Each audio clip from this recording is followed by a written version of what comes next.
दोस्तों जय भीम, नमो बुद्धाय। आज 1 जनवरी 2025 है। 2024 की हमने विदाई कर दी। गिले शिकवे सभी चीजों को भुलाकर हमें 2025 का स्वागत करना चाहिए।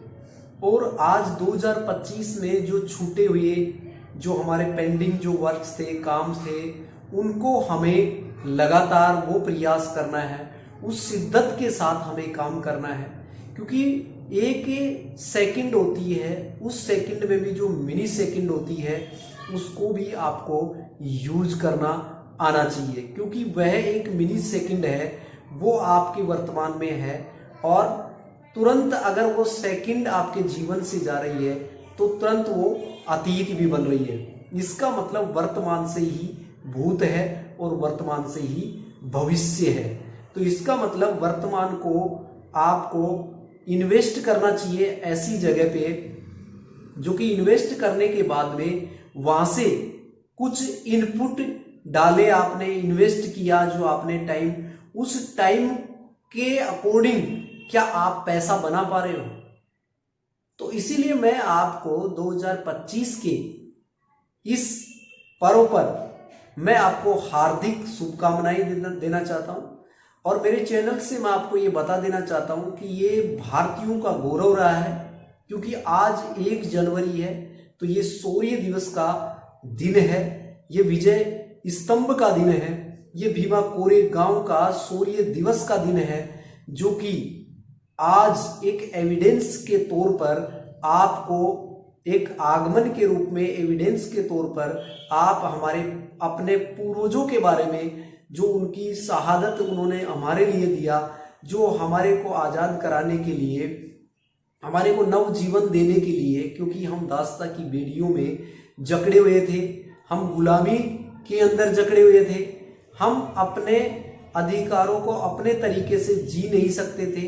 तो इसका मतलब समझ लीजिए कि 500 महारों ने, जो कि हमारे पूर्वज हैं, और उन्होंने 28,000 पेशवाओं को गाजर मूली की तरह काटकर, और आने वाली जो भावी पीढ़ी यानी हमारे लिए उन्होंने अपने बलिदान दिया। और आज उसी के नाम पर भीमा कोरेगांव 1818, 1 जनवरी 1818 का वह दिन हमारी आजादी का दिन था। हम अपने तरीके से सोच पाए। हालांकि देश जो आजाद हुआ, बाद में संविधान बना, और संविधान के दायरे में रहकर जो हमें फंडामेंटल राइट्स मिले, ये डॉक्टर BR अम्बेडकर के हमारे ऊपर ये कर्ज है, ताकि हम पढ़कर और समझकर हमें वो राइट्स जानना है जो कि अभी तक लोग समझ ही नहीं पा रहे हैं। क्योंकि आजाद होने के बाद से लेकर अब तक भी घोड़ी पर चढ़ने पर मार दिया जाता है, मूंछ रखने पर मार दिया जाता है। तो इतनी बड़ी एक त्रासदी रही है इस देश की कि आज भी एजुकेशन जिस लेवल पर मिलनी चाहिए और एजुकेशन का असर होना चाहिए समाज में, वो चीज नहीं देखने को मिल रही है। क्या आपने रोजी रोटी से जंग लड़ लिया?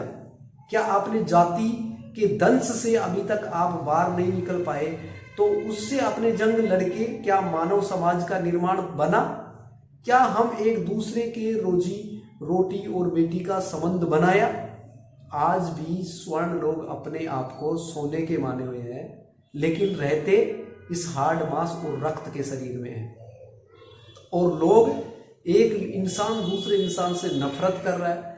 तो इन चीजों से बाहर निकलकर एक दायरा होता है, वहां तक ये सारी चीजें चलती हैं।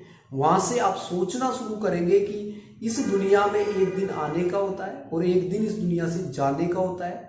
आने और जाने के बीच में, यानी 2 दिन के बीच में जो जीवन बचता है, उसमें हम पाखंड, कर्मकांड, इस तरीके की चीजें करते हैं जिसमें अपनी एनर्जी, अपना पैसा, अपना टाइम हम खर्च करते हैं, लेकिन हमें कुछ नहीं मिलता। ये लोग आपको उलझा रखे हैं इन चीजों के अंदर। आप उनमें से अपना ध्यान हटाकर, अपनी एनर्जी को उठाकर, अपने पैसों को उठाकर अपने बच्चों को आप पढ़ाइए, एजुकेशन दिलाइए। तो मैं सही मायने में आपको यही बताना चाहूँगा कि जो आने वाली जो पीढ़ी है वो आपकी खुशी भी है और आपके लिए दुख का कारण भी है, क्योंकि आपने अगर एजुकेशन दे दिया और एजुकेशन में भी राइट एजुकेशन दे दिया आपने कि सही क्या है और गलत क्या है, तो यही चीज आपको समझ में आना चाहिए। तो चीजें जब समझ में आती हैं तो ये आज का दिन हमारे को नया जो जीवन मिला है, आज नया साल है, नए तरीके से नई सोच के साथ अपने जो पेंडिंग वर्क्स हैं, काम हैं, उनको करना चाहिए। अपने जो टारगेट्स जो बनाए हैं आपने, उस लक्ष्य के ऊपर आपको अपने लक्ष्य को ध्यान में रखते हुए काम करना चाहिए।